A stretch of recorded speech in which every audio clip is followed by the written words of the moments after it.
Faculdade de Direito do Recife completou 193 anos na última terça-feira. É a mais antiga faculdade de Direito do Brasil, ao lado da Faculdade de Direito da Universidade de São Paulo. E não é só.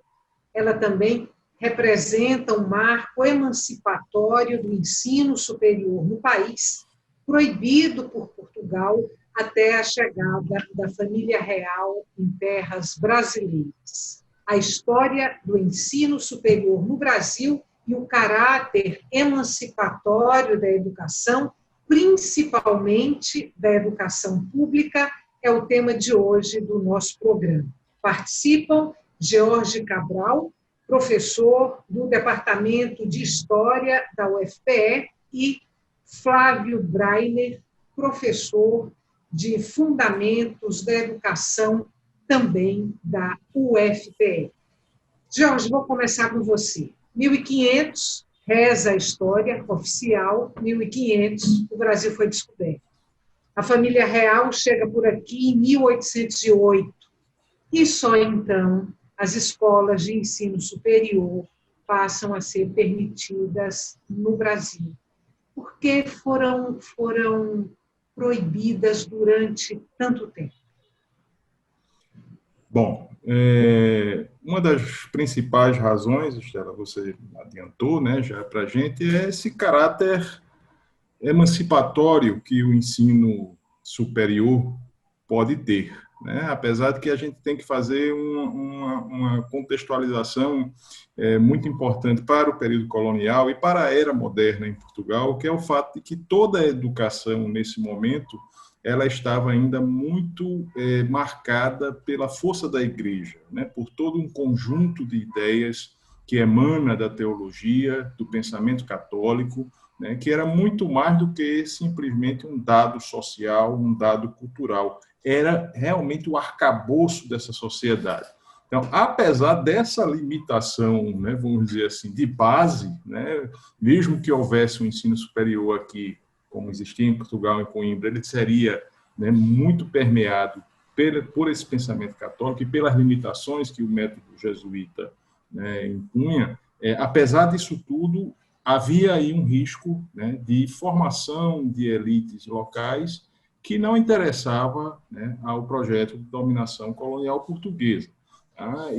Por outro lado, na outra mão, há em vários momentos a manifestação, né, bastante clara, bastante transparente, de que levar, né, as cabeças da elite pensante, né, ou formar as cabeças de uma elite pensante em Portugal e não no Brasil, poderia, né, permitir uma maior conexão entre essas elites, ou seja, a formação de um laço identitário, né, que manteria, né, unidos os dois lados do Atlântico por intermédio da educação.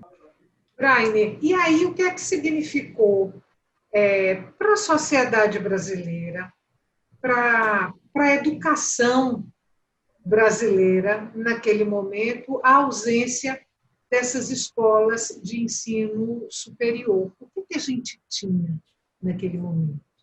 Olha, Estela, veja o seguinte, talvez não seja possível a gente fazer uma articulação tão imediata entre a ausência de ensino superior e colonialismo e sistema colonial. Porque na América Espanhola, como o próprio Jorge acabou de citar, em 1551 você já tinha a Universidade do México, a Universidade de São Marcos também, no Peru, à mesma época, a Universidade de Córdoba, por exemplo, da Argentina, de 1613, portanto, em pleno período colonial da colonização espanhola. Mas o que a gente tem que, talvez, que pensar nessa relação entre universidade e emancipação é que essa universidade estava sob tutela. Ou seja, o que é importante é saber que, mesmo com a presença da universidade no período colonial, ela estava sob a tutela da igreja, e, sobretudo, da igreja dominada pela Contra-Reforma, no caso aqui da América Latina.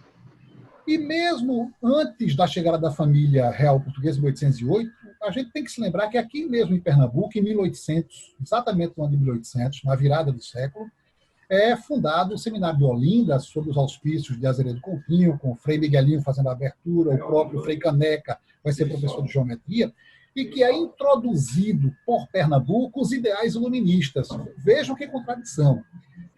A formação superior dos nossos sacerdotes, no Seminário de Olinda, vai se dar de forma iluminista exatamente contra quem a Igreja, contra quem a Revolução Francesa e os ideais iluministas tinham se levantado. Basta pensar em Voltaire, por exemplo, dizer ele foi trazer a infâmia, é preciso esmagar a infâmia, falando da Igreja. Ou seja, é a Igreja que vai introduzir entre nós os ideais iluministas que vão servir de base para 1817 para 1824, no qual o próprio Frei Caneca vai ser arcabuzado, né?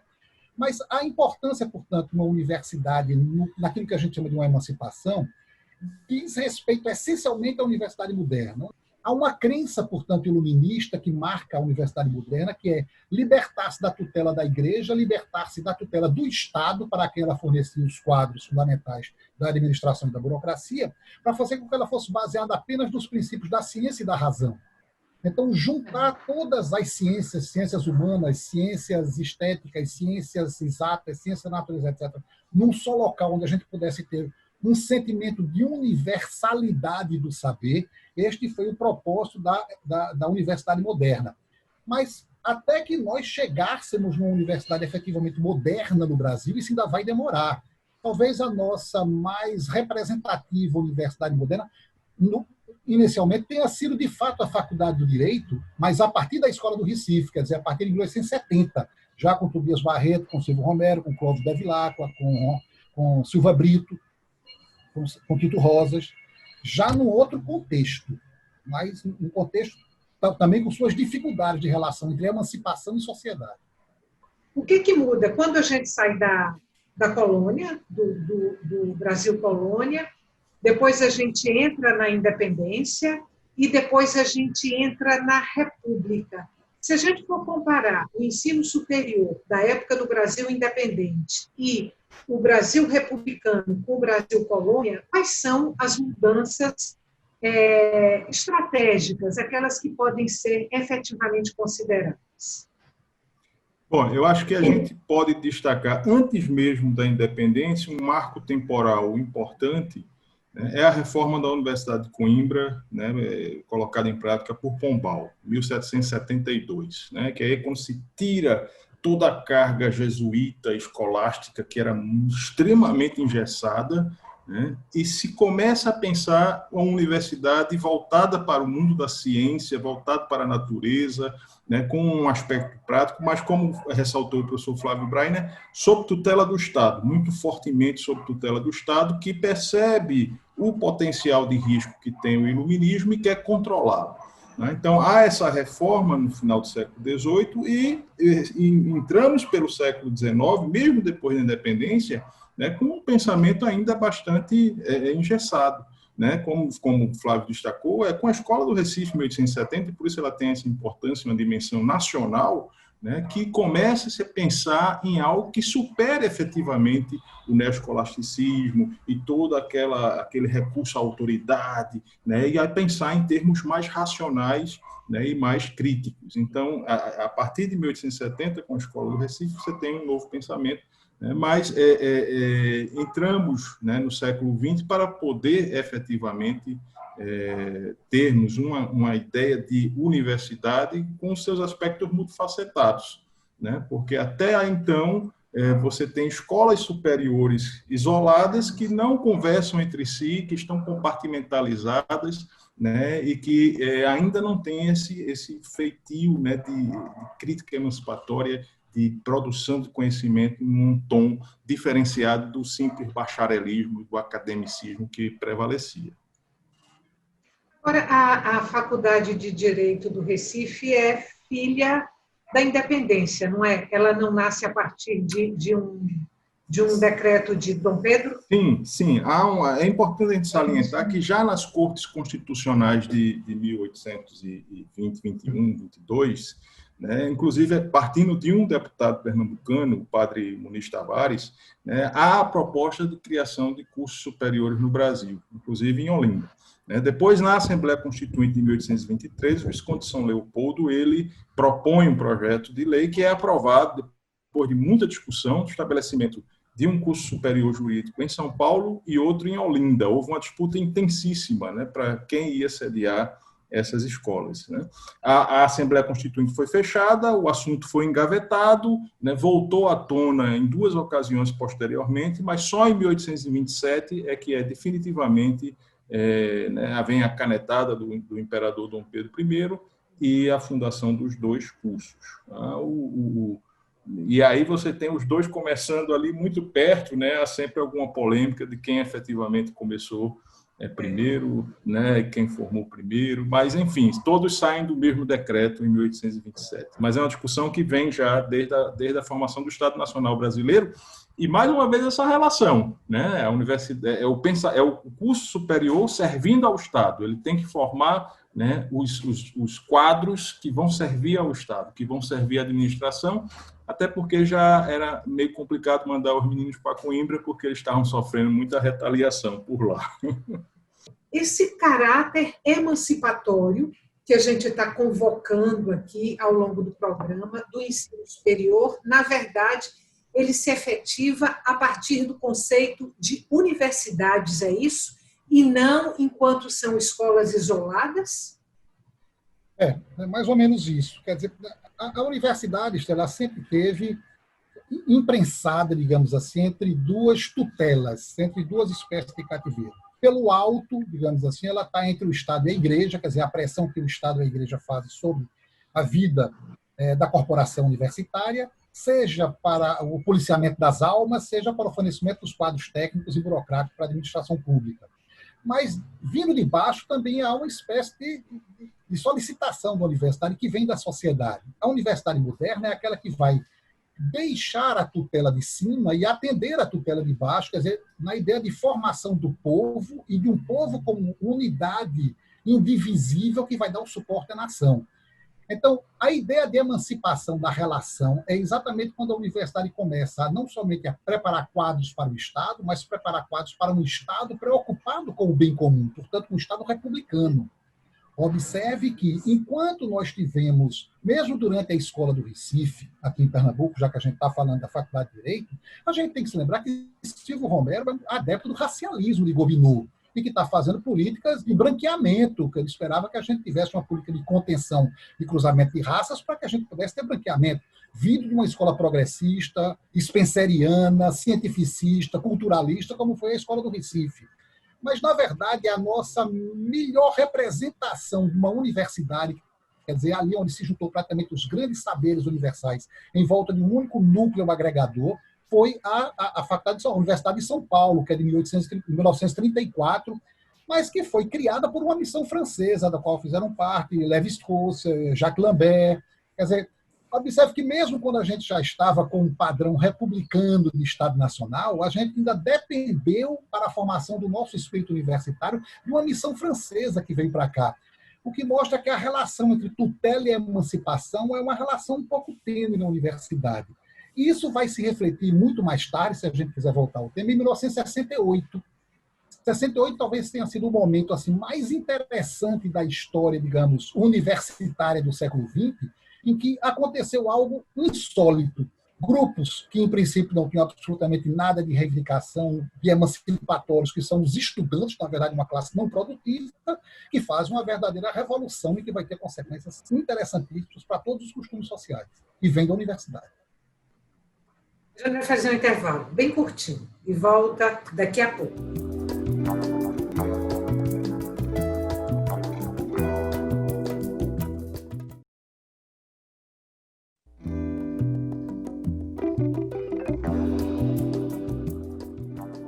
Estamos de volta para o segundo e último bloco do Opinião Pernambuco. O tema de hoje do nosso programa é a história do ensino superior no Brasil e o caráter emancipatório da educação. Participam George Cabral, professor do Departamento de História da UFPE, e Flávio Breiner, professor de Fundamentos da Educação, também da UFPE. Lembrando para você que Opinião Pernambuco é veiculado também pela Rádio Universitária FM e pela Rádio Universitária Paulo Freire, AM. Terminamos o bloco anterior falando, acho que foi Breiner que trouxe 1968, falando que tinha sido um ano importante aí, nessa história das universidades. Eu queria, antes da gente voltar para 68, eu queria voltar um pouquinho atrás. Eu queria ir primeiro para 1961, que é a data de fundação da UNB, e saber o que é a UNB, o que é aquele projeto, capitaneado por Darcy Ribeiro, representou naquele momento para o ensino superior no Brasil, para o ensino público superior no Brasil, e depois eu queria chegar em 64. Vamos começar pela UNB em 1961. Quem fala? Jorge, se quiser dar uma palavrinha. Acho que não, Flávio, você... Então veja, para a gente entender a fundação da Universidade de Brasília, a gente tem que entender que a gente estava numa quadratura desde pelo menos o início dos anos 50, desde pelo menos 54, com a criação do ISEB, do Instituto Superior de Estudos Brasileiros, a famosa Conferência da Mantiqueira, da qual fizeram parte Nelson Werneck Sodré, Hélio Jaguaribe, Álvaro Vieira Pinto, e que há toda uma política e toda uma ideologia do desenvolvimento nacional, quer dizer, a ideia de que a nossa nação ainda era uma nação objeto, ou o que eles chamavam de antinação. Uma nação objeto submetida, seja ao império, mesmo que ela já fosse libertada do colonialismo, mas ela continuava submetida às injunções imperialistas de depois da Segunda Guerra Mundial, sobretudo do imperialismo americano em toda a América Latina. A ideia da América para os americanos, da doutrina Monroe para os americanos do Norte. Né? E então, quando Darcy Ribeiro, era um homem, embora ele não tivesse feito parte de nenhum partido de esquerda, ele foi do PDT bem mais tarde na vida dele, né, ligado a Brizola, mas a ideia da Universidade Brasileira era oferecer exatamente os elementos do ensino superior capaz de constituir uma massa intelectual capaz de dar suporte à ideia do desenvolvimento nacional. Mas não só o desenvolvimento nacional, mas do projeto nacional e da autenticidade nacional. Não é possível a gente deslocar a Universidade de Brasília e achar que foi uma espécie de Deus ex machina, uma invenção da cabeça de Darcy Ribeiro. Naquele momento você está falando da Revolução Brasileira, de uma pedagogia do oprimido que vai aparecer pouco depois em Paulo Freire, mas que já está com suas bases montadas a partir do início dos anos 60, com Angicos. E você tem toda uma política de esquerda que está caminhando para oferecer ao país, finalmente, uma base republicana na educação básica, com Paulo Freire, mas também na educação superior, com a Universidade de Brasília. Essas coisas vão começar a se juntar para que a gente possa ter, a partir daí, um projeto nacional verdadeiramente republicano. Portanto, um projeto de constituição do povo como unidade republicana, coisa que nós não tivemos, mesmo depois de instaurada a República em 89. Já aí, a gente chega em 1964. O projeto da UNB foi em 61, em 64 vem o golpe militar, que vai até, se não me falha a memória, 85. O que aconteceu aí, sobretudo com o ensino público superior brasileiro ao longo desses mais de 20 anos de ditadura militar? Bom, então nós vamos ter aí um momento, né, de extrema tensão. É importante a gente salientar o contexto político global, né, que está ocorrendo nessa quadratura aí do século, né, a Guerra Fria, todas essas tensões sociais que o Brasil já, né, trazia, chegando a um ponto de ebulição, né, a emergência de um projeto de esquerda, como o Flávio destacou, né, e a universidade como, né, local de pensamento e de crítica, pois entra no olho do furacão, né, e muitas das cabeças pensantes são afastadas, né, são caçadas, são aposentadas compulsoriamente, e todo esse cenário se complica ainda mais em 68 com o AI-5, né, quando as garantias constitucionais são definitivamente suprimidas e a gente mergulha no período mais duro, né, do regime.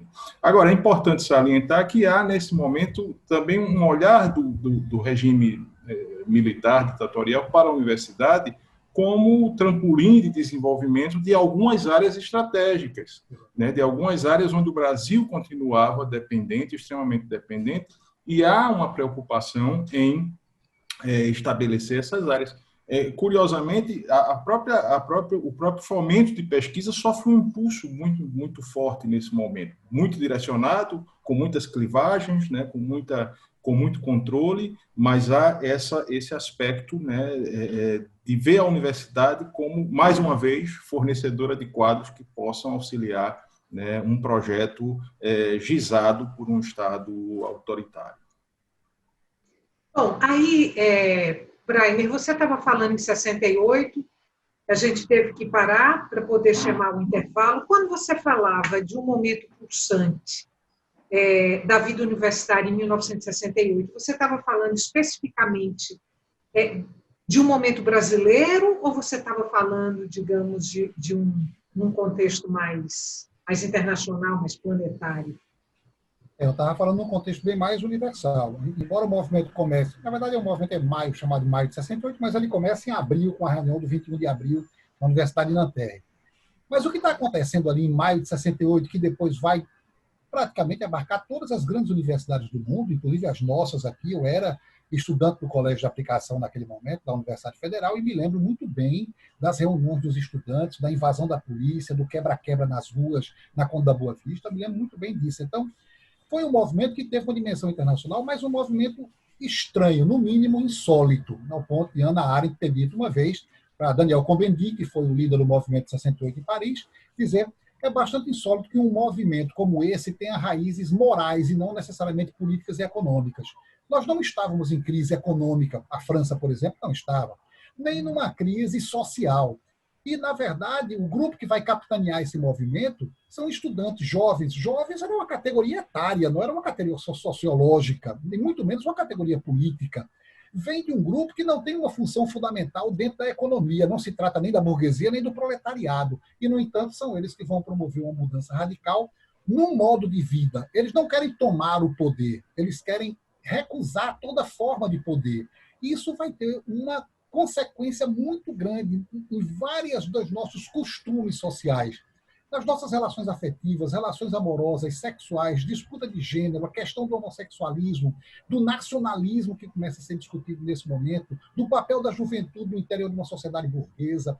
Quer dizer, há toda uma modificação na nossa forma de pensar, de sentir e de experimentar o mundo que vem do interior da universidade quando ninguém esperava por isso. Marcuse, por exemplo, quando ele tinha perdido, Marcuse, que foi um dos gurus de 68, quando ele tinha perdido todas as esperanças do proletariado, ele depositou as suas esperanças em 68, embora a gente saiba que depois todos os grandes líderes de 68 foram absorvidos pelas estruturas do mercado, da administração, da institucionalidade.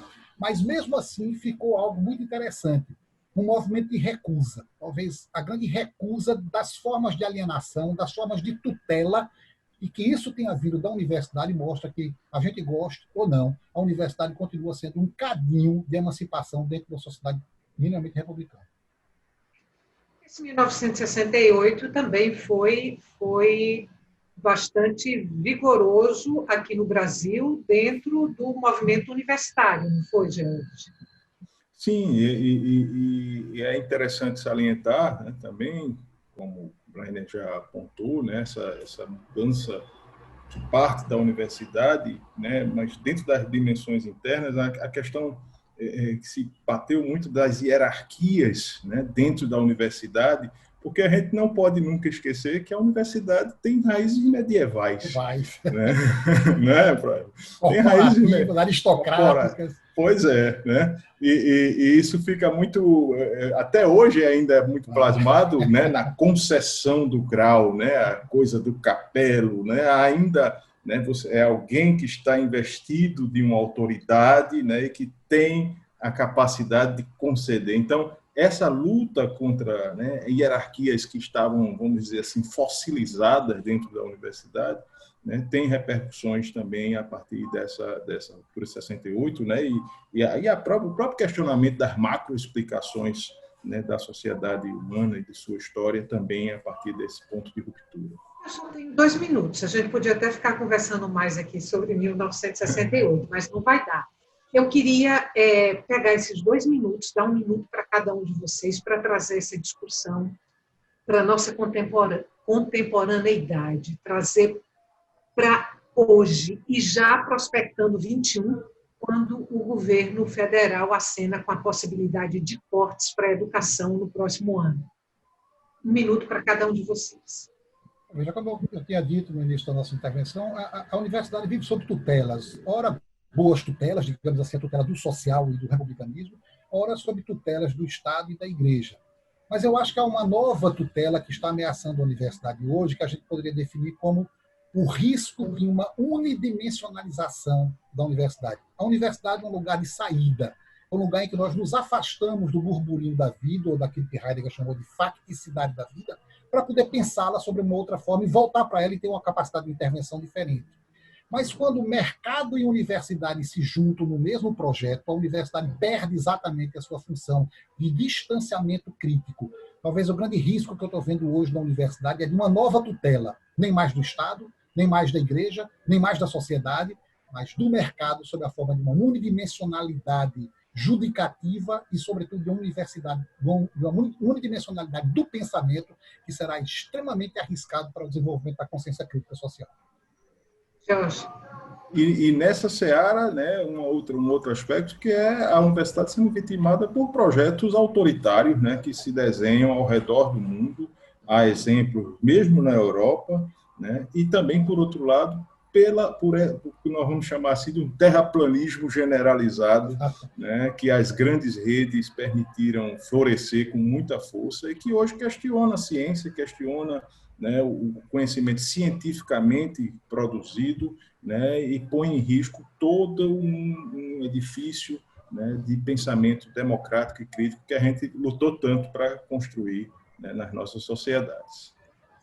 Jorge, Flávio, muito obrigada mais uma vez pela presença de vocês hoje aqui no Opinião Pernambuco. Até um próximo encontro e que ele não tarde. Obrigada. Até a próxima. Obrigado.